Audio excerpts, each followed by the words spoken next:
Welcome to Transformational Blueprints, the podcast that's here to tackle the big question. Why do so many transformation programs fall short, and what can we do about it? I'm Mario Michaels, founder and director of Synaxia Group, and I'm thrilled to have you join me. In this series, we go beyond theory, bringing you first-hand stories and insights from some of the world's top architecture and transformation leaders. It's all about sharing real-world lessons, sparking fresh ideas, and giving back to the architecture community. So whether you're looking to learn, be inspired, or stay ahead of the curve, grab your coffee, settle in, and let's dive in together.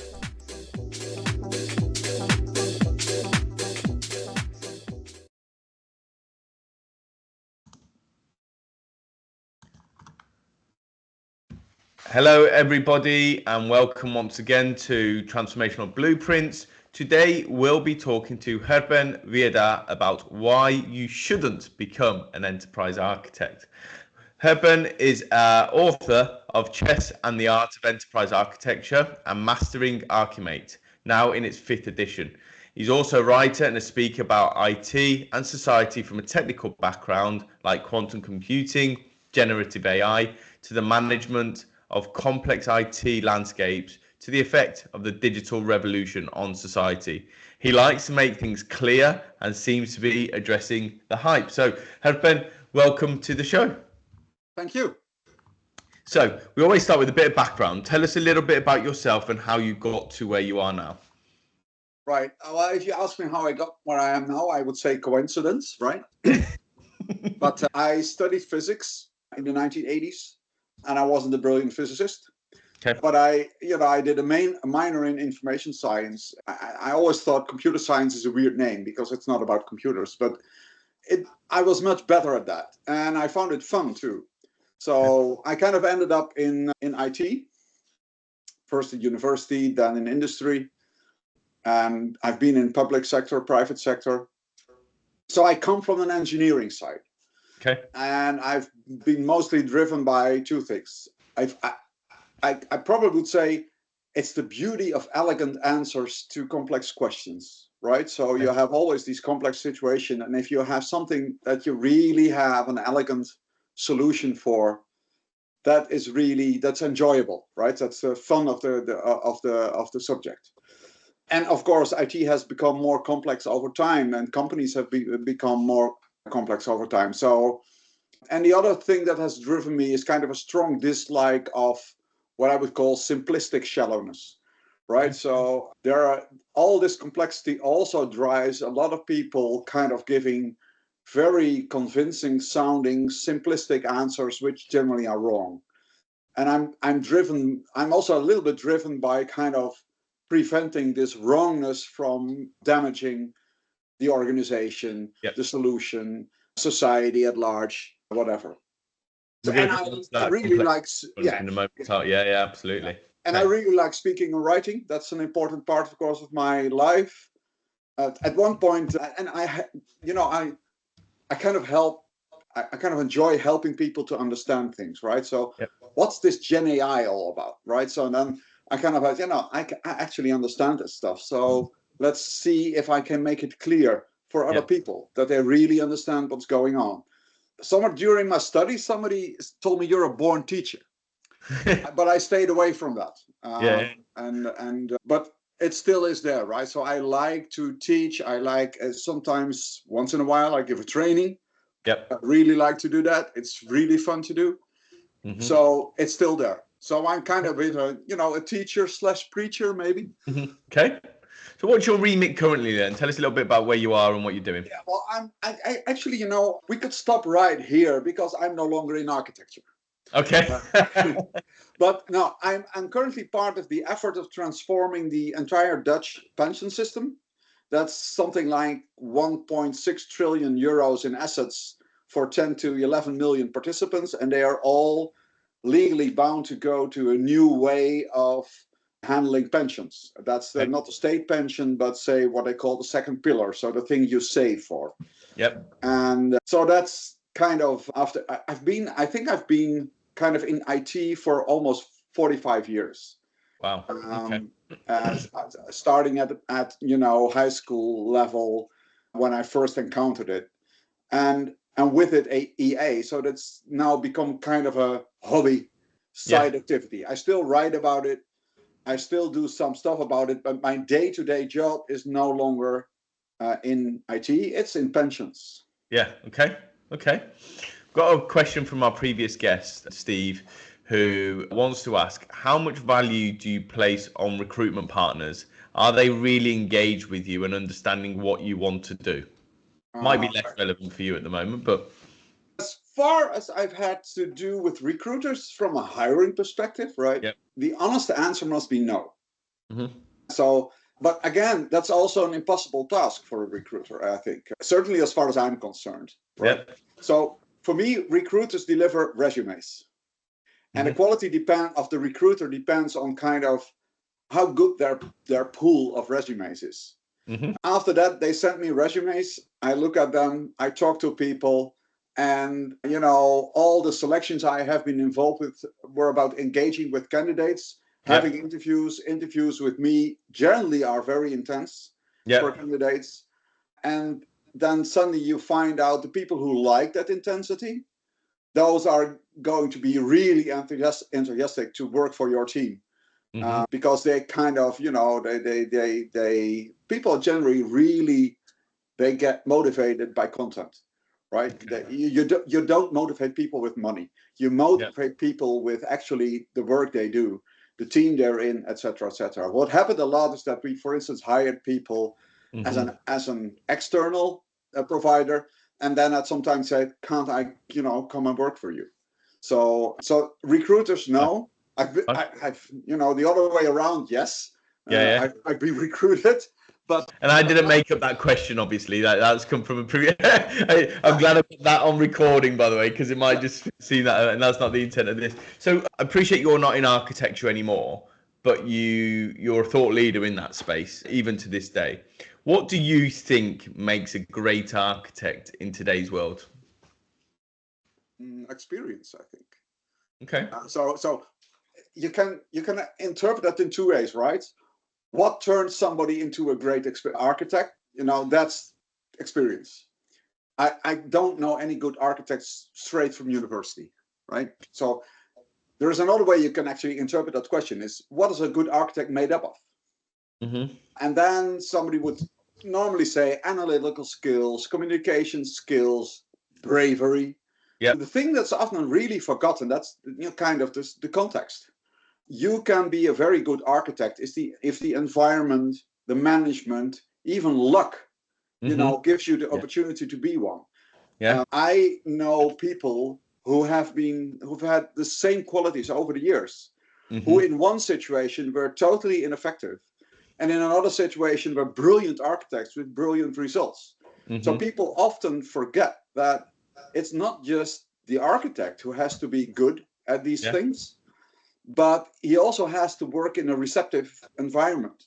An environment where actually, you can have a lot of seeds, but if they all fall on rock, you'll never be a good architect. Right? Yeah. And so if people on conferences say, how can we become, better understood? And then I say, well, don't forget, there are two sides to this issue. And the other one is, are they allowing you to be understood? 100%. And it's something we work with both businesses and also candidates when they're, when we have them interviewing for businesses, it's ask, what does architecture mean to the organization? How much do they believe in it? Where do they see the value in architecture? Because if you're just going to go and sit in an engineering team and be restricted, for example, you're limiting your capabilities and also your learning to become a better architect, if that's your intention. So, it all starts right at the beginning when you're actually interviewing for that job to put your potential future manager or leader under the cosh to ask, why are you hiring this role? Yes. What does it mean to the organization? And that has to be a fit, right? Of course. And of course, different people have different ideas what a good architect is, right? Yeah. Certain managers will be very happy with an architect who kind of gives them ease of mind. Yeah, I had a colleague once who was brilliant at that, right? And I told him, you make these beautiful kind of flip over drawings, etc. Actually, you're not saying much real, but what you are is a shaman. right? Yeah. So you're putting people at ease that all that complexity that happens there with all those risks and all those opportunities, that they can sleep well at night. Yeah. Well, is that a great architect, right? Yeah. So Part what of the role, function isn't it? what function do you fulfill? Yeah, absolutely. Now, you write about a lot of things to do with society and the role IT and also architecture has within society. And one of your sort of key things is around the complexity crunch, as you call it, on your blog. Tell us a little bit about what it is, just so there's a bit of context to this conversation. Well, I think we've all experienced that change of what is there in the landscape is getting harder and harder, right? And it has to do with a couple of things. First, we can try to decouple things, right? Which we are doing all the time in technology. Yeah. However, that's a technical decoupling, not a logical decoupling. So it's very nice if, say, your sales application doesn't kind of crash when the accounting system is down. Yep. But it doesn't mean it works. Yep. Right? It can do its work because it might depend on it for information, etc., etc. So we have this, and we have created this huge landscape of machine logic, which is interdependent in all directions, horizontally and vertically, right? So platforms on platforms on platforms, and all kind of applications together. And there is one very specific thing which digital technology has, that it's brittle. It's extremely brittle. One bit wrong might bring down an entire system, which means that a lot of the effort we are putting into this is actually making it robust against its natural brittleness. I would not be surprised if somebody did the research that maybe 90% or 95% of all the IT we're doing these days, platforms and etc., is created to make sure that the 5% we actually need works. And doesn't fall down and stays up and is secure and is continuous and is and can be maintained and all those different things. Now, this growth of the enormous amount of machine logic we have brought in the world, there wasn't a lot of digital logic in the world before we make machines for that. Yeah. That makes our change harder and harder because everything is so vulnerable in terms of brittleness. It becomes harder and harder to change. Yep. So what we see actually is kind of a slowing down of change. So instead of people saying, everything is going faster and faster and we're going to a singularity point, that's absolute nonsense, because what we actually see is that where you make new things, greenfield, you actually can still have speed. Yep. But as soon as you already have a landscape and you have to change things, it becomes slower and slower and slower. And adding to the technology problem, there is the kind of the risk and control problem and the assurance problem and the fact that people actually are going to demand from you that you actually can prove that you're in control. And the complexity is growing and growing and growing. And that's all a result of one fundamental thing which digital technology has, and that's its brittleness. So, by the way, this brittleness is kind of the downside from that it's perfect, that it's exact. So it's extremely reliable, but it's as reliable to go well as it's reliable to go wrong. Okay. And that kind of leads to slower and slower. And people are getting, I think 20 years ago in my career, we were, planning changes that might cost 2 years for large changes in large landscapes. These days, it's not really weird to have 4, 5, 6 years. I've seen 7 years that a fundamental system in the organization had to change, and the whole project altogether took 7 years. Sorry. So how can you, in that case then, based on what you've just said, if we look at it as like a bell curve, things get more complex. There's more information coming in, more sort of complex environments, etc. But we're still planning for like 4 or 5 year digital transformations, for example, which is the average transformation program these days. Obviously, it depends on size of organization and so on, but just bear with me for 1 second. If everything's changing on a day-by-day basis, how can we predict the future state to be able to do a digital transformation around that? well, you're hitting an important point. I don't think a future state is that interesting at all for enterprise architecture. I'm kind of, I'm not the average architect, right? I don't work with architecture principles. I don't work with the future state most of the time. The reason that the book is called Chess in the Art of Enterprise Architecture is that I look at it as a game of chess. I have this complex situation, and I'm going to do changes in that landscape. How good is that change for my future? What risks come with the change? What opportunities come with the change? It's all in the here and now. And the idea that you can kind of look to a future state and then kind of do a backcasting to, if I want to end up there, I have to do this, is wrong for a couple of reasons, as I've written in that book from about 10 years ago. And in generally my experience, those approaches have never been very effective, right? Because the world changes in terms of, the regulator comes with new rules. There is a merger, there is a new CEO, the strategy of the company changes. I've seen 180 degrees changes in a company strategy. The average lifespan of a company strategy is something like 4 years. The average lifespan of key architectural decisions that end up in your landscape is maybe 20. So the idea that you can actually derive your architecture from your business strategy is kind of fundamentally broken. And so if you ask me what the architecture is about, is given the complexity crunch, etc., and the speeds going down, is how can I make sure that the next CEO, when he wants to change a strategy, can actually change a strategy without ending up in an enormous, expensive, difficult, etc. It's kind of next level strategy that's looking at us because of the kind of the complexity crunch making it so much harder to change. That's really interesting and definitely controversial. But as you say, that's you, right? It's still, it's still to some controversial. degree, you're kind of questioning what is the point in enterprise architecture in some cases, because gone. No, well, it really has a point, but the point is the way we have been classically doing it since the 90s as a planning tool. You can ask, what's the point of that? If you ask me that, I think doesn't make any sense at all. Don't do it. Just make sure that in the whole sea of change that an organization by nature is, all the changes people want to do, make sure that you make healthy decisions. And how do you do that? So then you focus on, how does my governance look? What kind of checks and balances do I need?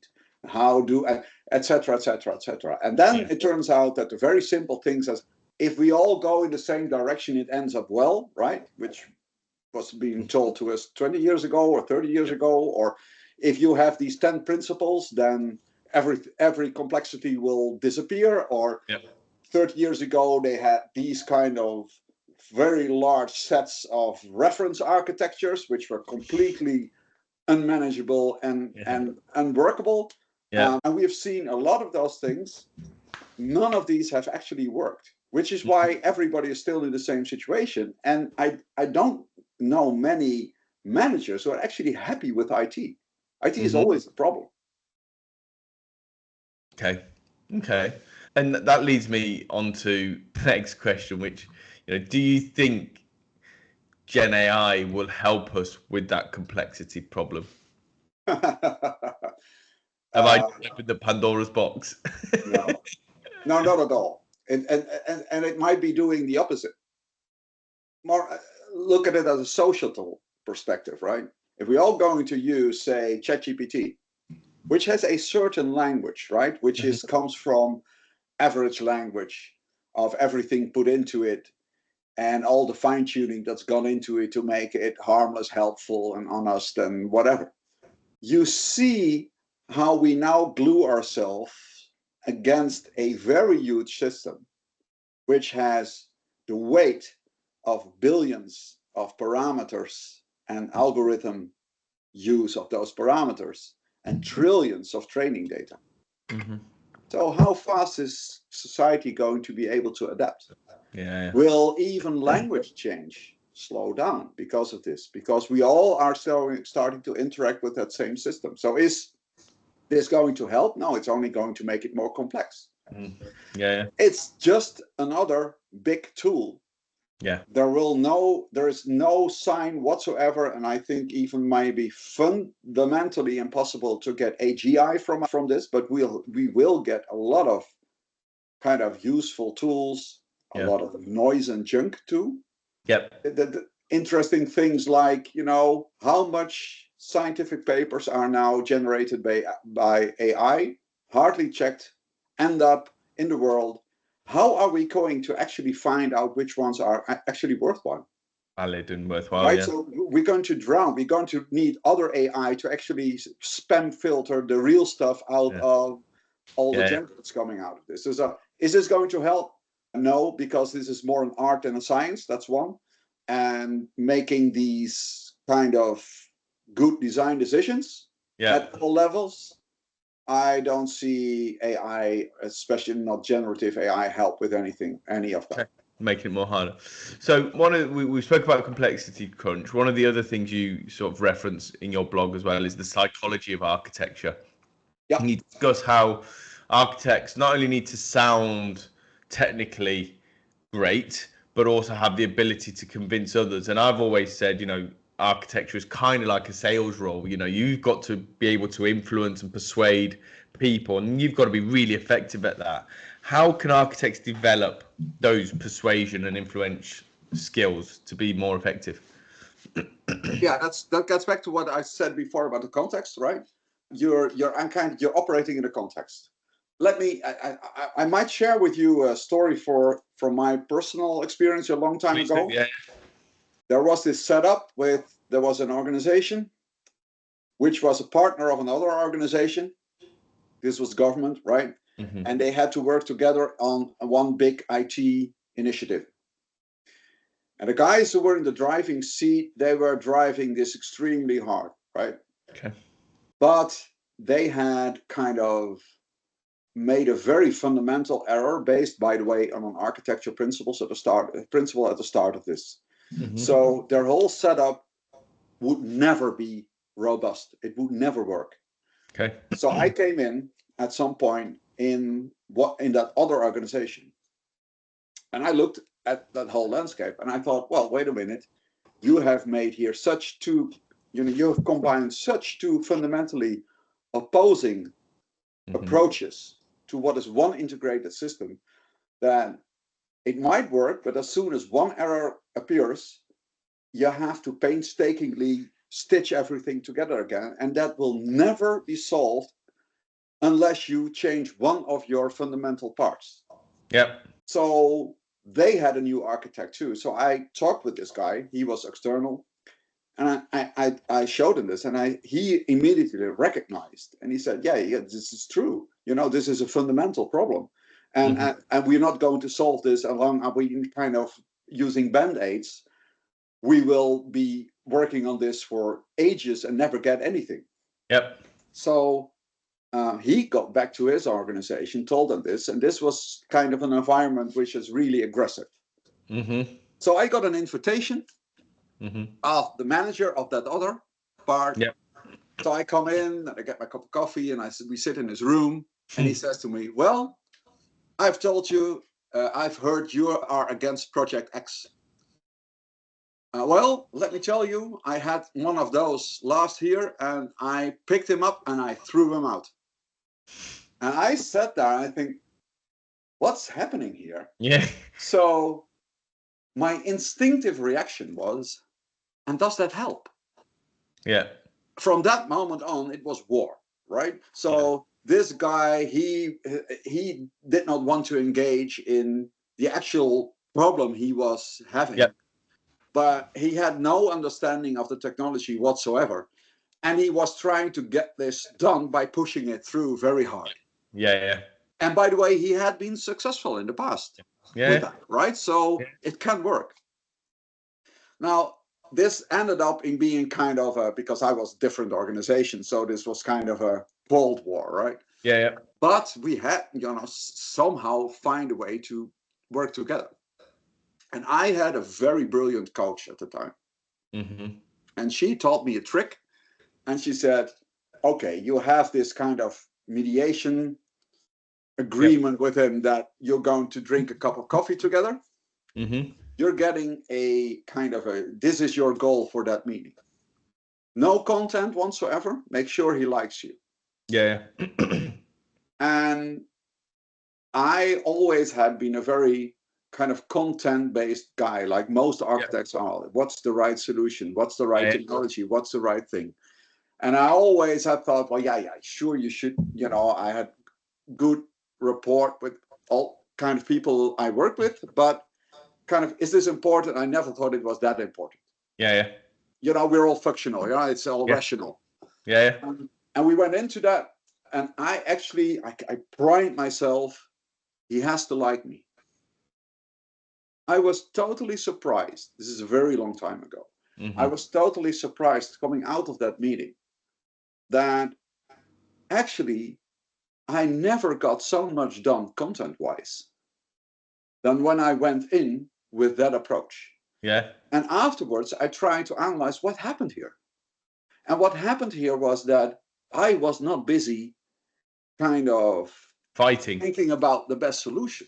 Yeah. I was kind of paying very much attention to him. Mm. I was looking at his kind of, nonverbal clues. I was kind of, I want to be liked. And it's Yeah. really unnatural for me to wanting to be liked. Yeah. So, but I wanted to be liked. And I've been using this for people in my own teams in Yeah. these situations. I send you out, this is your job. He needs to like you.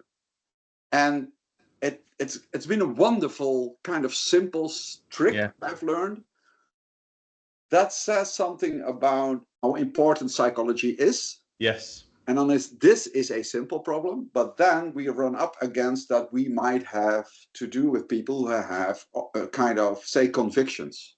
Yeah. Then some people say, well, if we only have 5 architecture principles, all our problems will be solved, which is not true. Yeah. It's not a practice, let alone best. Yeah. It's shallow, it's false. But that doesn't mean there aren't people who believe this. Yeah. And there is no amount of argument, reasoning, whatever, that stands a chance against convictions. We all have them. I have them, you have them, we all have them. So if somebody is already convinced the earth is flat, Yeah. we are all kind of potential flat earthers here. Mm-hmm. If you're already convinced, that mind of yours runs at 20 watts. Mm-hmm. And the way it is able to do that is because it's a load of mental automation. It's kind of your beliefs, convictions, assumptions, etc., that makes it actually possible for you to be and speedy and efficient, low energy. Mm-hmm. But that means that what does these convictions do? If something enters, it can be an observation or a reasoning that doesn't fit the conviction you already have. Mm-hmm. Efficiency in your mind makes it kind of, ignored. It makes you ignore it. And that's why you can't convince, say, flat earthers that the earth is round. You can't convince them. And there's a very good book by David McRaney. It's called How Minds Change. And he talks, also based on psychological research, he talks about how do you change these convictions. And it turns out that the only way you can do that is you look at how can you make the other party become the one to kind of access their own doubts, because they are there, but efficiency makes that they're ignored all the time. Yeah. And that kind of a psychology is very important in terms of how effective you can be. Mm-hmm. And I can tell you, I've not been continuously good at that. It's very hard, right? So I failed and I've succeeded. It's the same me. Yeah. Okay. Fine. Okay. That's really interesting because you're right. A lot of architects will go into it with facts and logic alone, and that doesn't change mine. So I'm completely, if you want to be an influential architect, the thing you have to do is first you have a seat at the table, because if there is no interaction, if you only are the one who can come by once half a year with a lot of information, it's extremely weak channel. You're hard to get your position. And if you're there, they have to like you. And that doesn't mean you have to only have to say what they want to hear. What they want to hear, yeah. That's not true. You're not people pleasing. By the way, you have managers who only like you if you say what they want to hear, right? We can see that all around us. But if you have good management, then they will and you can build the relation that comes from interacting a lot together. And that starts with small things. I've seen it in teams, for instance, a team which was fallen apart in 2 parts, where I just made sure that they had to do things together. And then you sit together and somebody says, pass me the sugar, please. Yeah. And that's a small transaction, right? I ask you something, the other one has a positive reaction to this. That's kind of a small splinter, and many of those together build a bridge. And if the bridge is there, then suddenly you'd end up with 2 people who have their own knowledge, who listen to each other, who respect each other. And you know what? 2 is more than 1 + 1. So what comes first then? Credibility or the relationship? Yeah, again, that depends on the management you have. I've had managers a long time ago who were really on the content, right? Yeah. Generally, I don't know, there is a first. Yeah. But if you don't have the relation, you don't even get the chance to be convincing. Yeah. But if you don't have the credibility, you don't have a chance to build a relationship. Absolutely. Just so that we're clear, I'm not saying I'm actually very good at this, right? Yeah. You just say before you know, people are going to say, so he's claiming that. No. It's not necessarily my strongest point. Yeah, fine. Okay. So psychology is just as important as technical expertise. 100%. Yeah. Yes. If you don't have the technical expertise and you have the psychology, you can have a lot of damage, make a lot of damage in an organization. But if you have the expertise and you don't have the relation, then you're ineffective. If you, by the way, don't have the knowledge and also don't have the relation, then you're harmless. But if you want to be effective, then you have to have the knowledge so that you actually do the right thing for the organization or whatever. And you're actually effective in making sure the organization is influenced by what you do. Yeah. Okay. We've spoken about this in the past, and you're a fundamental believer that enterprise architects in particular have a very, very tough job. They're in a catch-22.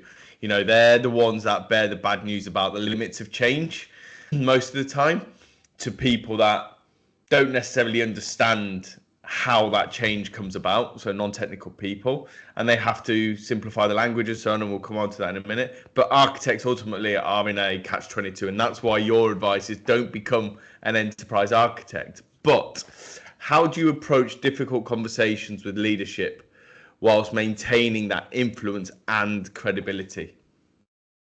The moments I succeed on this, there are also moments I fail at this, right? Yeah. Let's be frank, it's hard. So if I would say I always succeed at it, it's nonsense. But the moments I succeed at this is when I find the opportunity or have the luck to actually get into a conversation. And the way that can happen is if you search for ways to do that. Okay. But even at moments that started out with a semi-positive, I have actually sometimes failed to do this. Okay. So I don't know. I really, if I'm honest, I say I don't know. I can strive to do it. Yep. But then, for instance, if you are in a situation that you see a lot of nonsense coming around, right? So there is this external consultant coming in and kind of selling an easy story.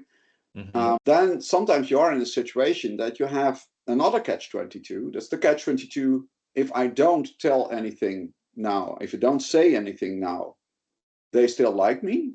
Yep. If I say something which they really need to know, they won't like me. So it's kind of, it's a budget, right? How often can I be the obnoxious, nasty guy who is always coming around with, listen, that's not true, right? Or it's not that simple, or whatever. The other part of the architect's role, and I see this on every single job description and job brief when I'm taking a new vacancy on, is the ability to simplify or the ability to explain difficult technical concepts to non-technical people. And there's a catch-22 there, because if you oversimplify something, and we've spoken about this as well, if you oversimplify something, then the people that don't really understand it think, oh, that's really easy, we can do this. And then with complexity and legacy systems and reality bites. Reality bites. Yeah, reality bites. So should architects be simplifying complexity? It's where we started at start, right? I said if you like to make things clear to people, providing that they are also kind of interested to be engaged in it, right? But if they do, and you're able to actually help them out, getting some understanding. But if they really want from you that you kind of magic the complexity away by giving them simple stories. Like if we have a business model canvas, and if we have our functional model, then we can actually simply manage this. It's a lie. It's a lie. It's a very seductive lie, but it's a lie. So what happens indeed is people like you. If you make it so simple, then they start to believe actually it is simple, and then they start to act on that belief. And that's one of the catch-22 I mentioned in my book. There is, again, is there an answer? No. There is not really an answer. It is, I always try to make things as clear as possible. But I also put in enough complexity that the feeling gets also communicated across that it is complicated. That makes absolute sense. And that's hard. I think about 30 years ago. 30 years ago, I held a talk about AI somewhere at the university. And for some reason, I don't know why I held that talk, because I wasn't working in AI. But I held that talk, and this person comes up to me afterwards, and he says, I didn't understand any of it, but it was great. So that's going too far. But what happens is, it's also when I give presentations, right? I'm not afraid of the graveyard shift. Give me the graveyard shift. Right. Because if somebody tells you have to make it simple so that everybody understands, then I tell you, if you make it that simple, everybody falls asleep. You have to make sure that you're just above the level of your audience, so that they are kind of hooked, awakened. Oh, wait, I have to pay attention, right? Because I can't also sit on my phone and listen halfway. Or these days we have the phones. 30 years ago, they will kind of fall asleep after lunch, right? So I always make sure my speed is more than people say is comfortable.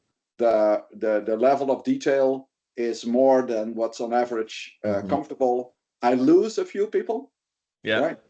But generally, people are they like that, because they like being challenged. These are all people who like to be challenged. Okay. So if we are approaching that complexity crunch, as you say, in technology, how does the role of the enterprise architect evolve over the next decade? What skills can people be building now? And I know you don't like to look at the future state, but skills wise, we know what's happening. We know how complex environments are getting day by day.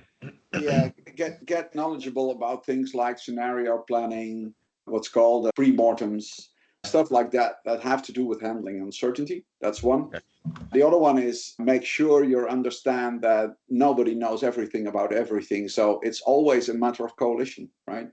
I coached a beginning architect. He came from engineering. They made him architect at an organization, and somebody else said, talk with him. Please help him out because he's new. And I gave him a very simple thing. I said, go talk to the stakeholders, ask them, what's your biggest worry or what's your biggest frustration? Pick one, doesn't matter. One you think, I can do this, help him out, be helpful. Yeah. Make sure that his problem is kind of that you are the person who makes his problem go away. He's going to trust you from then on. Yeah. And build your coalition. You have to build a lot of coalitions in your organization. Often the enterprise architecture is the enemy of the engineering teams because he wants to kind of constrain them.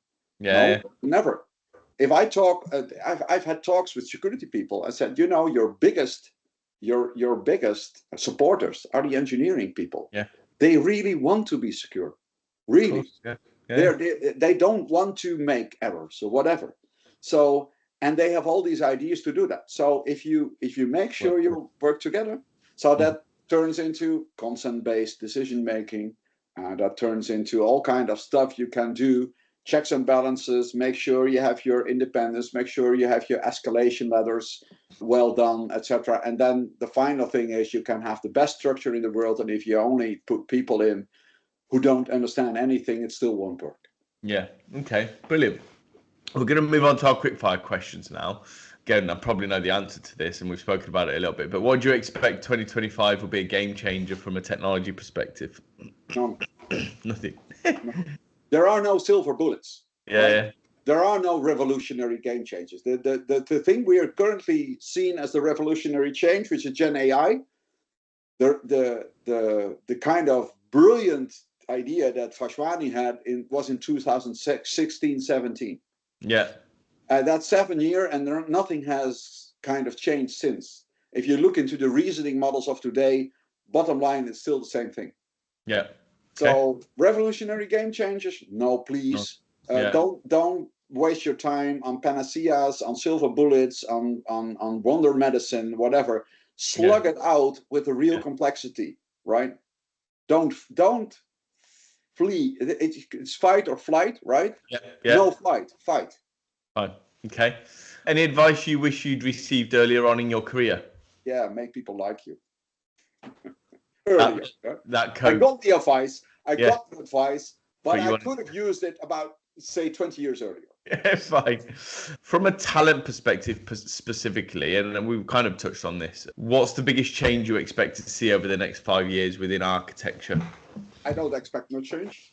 Yep. Part of the architecture community are people who kind of flee from complexity into a simpler world of architecture. Yep. That still will remain. We still also have people who actually understand stuff, etc. I don't think a lot of change. I wonder about the effects of social media and COVID. Okay. In terms of how less experienced young people have become actually maintaining in real life relationships. Yeah, how much organizations with working from home, etc., have kind of made a less rich environment for collaboration. Yes. And I don't kind of, I'm more a realist in the here and now, right? So I'm a chess player in the sense that, there is this kind of end result I would like, but I don't know what exactly it is. And how you get there. In general terms, I'm really focused on the here and now. So if people say 5 years from now, do you expect? I say, I'll see that in 5 years. Okay. What do you think CIOs or CTOs really care about? Oh, I can tell you what I think they should care about, but no, what they should care about? No, that's too much. That's a whole book. Right? It's not a thick book. It's 140 pages. The idea for your next book. What should you should care about complexity. You should care about inertia. You should care about all these things that are not sexy, like lifecycle management and security and the risk and control and all these things, right? So be really aware of you don't always see it, but really aware of that you don't see a percent of a percent of a percent of the complexity that is really there. Yeah. Okay. If you could ask one question to a CIO or a CTO and get a genuine, honest answer, what would that question be? What about your job do you like most? Fair enough. Why? Because it tells me something about them.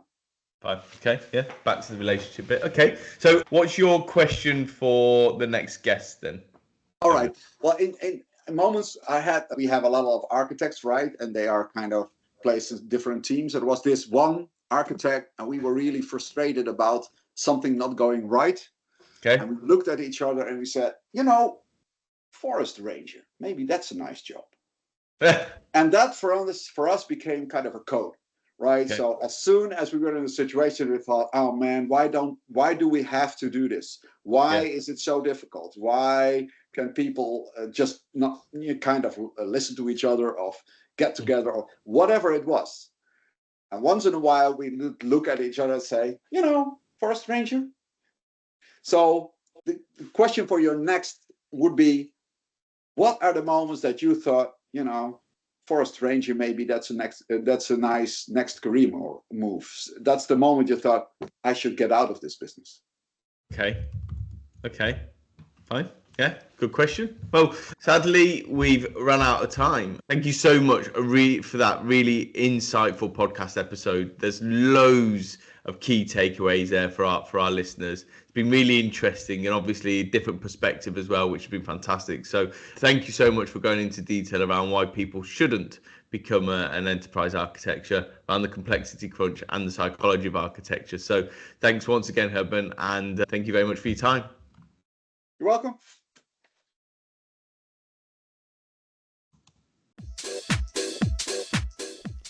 And that's a wrap on another episode of Transformational Blueprints. Thank you so much for tuning in. I hope you found plenty of insights and takeaways to fuel your journey.